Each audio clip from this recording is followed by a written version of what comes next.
오늘의 책은 마음의 법칙이라는 책인데 베스트셀러로 나오고 있으며 파트 2의 14번째 능력 없는 사람이 자꾸만 선거에 나오는 심리에 대해서 우월함을 한상을 가지고 있는 것을 말하고 있었습니다. 저 또한 왜 대부분의 사람들이 선거에 나오는가 대해서 궁금해했었는데 이 책을 통해서 조금 더 생각하게 되었으며 정치판을 보면 별 자질이 없는 사람이 국민의 대표가 되고자 안간 힘을 쓰는 경우를 종종 본다. 이 바탕에는 우월함 한상이 숨어 있다.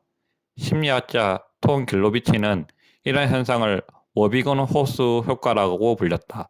대개 사람들은 자신이 남들보다 능력이 뛰어나고 창조적이며 매력적이라고 착각한다. 실제로 직장인 중 상당수가 스스로를 평균 이상이라 여기며 동료보다 연봉을 더 받아야 한다고 생각한다. 금융시장에서 어이없는 결정으로 막대한 액수의 돈을 날려버리는 모습도 종종 본다.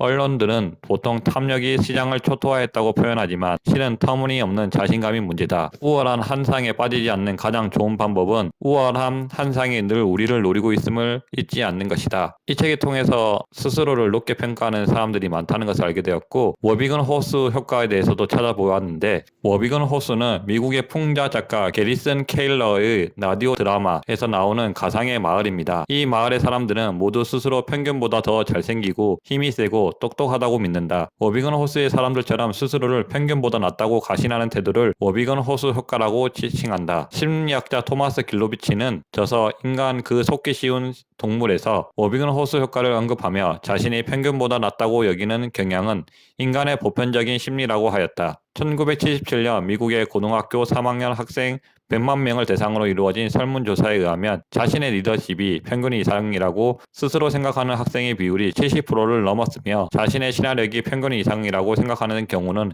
100%에 이르렀다. 즉 워비건 호스 효과는 다수의 회사원이 자신이 평균적인 직장인보다 더 성실히 일하고 있다고 여기거나 교수들이 자신의 평균적인 교수보다 더 잘 가르친다고 믿는 등의 오류를 말하며 가신 효과라고 한다. 스스로를 낫다고 평가하는 사람들도 많지만 아브라함 마슬로우의 인간 내면에 잠재하고 있는 긍정의 힘을 강조한 휴머니스트 심리학자다. 아브라함 마슬로우는 인간의 욕구를 신체의 욕구, 안전의 욕구, 사회적 욕구, 자기 존중의 욕구, 자아 실현의 욕구 등 5단계로 구분했다. 1단계는 인간의 생존에 필요한 기본적인 생리적 욕구로 호흡, 수면, 음식 섭취, 배설 등 체화의 단계다. 1단계가 충족되면 신체, 가족, 재물 등 안전에 대한 2단계 욕구로 넘어간다. 안전의 욕구가 넘어간 다음에는 3단계. 3단계는 소속감, 친밀감, 애정 등과 같은 사회적 욕구다. 네 번째 단계는 자신감, 성취감, 자기 존중의 수립 단계의 욕구.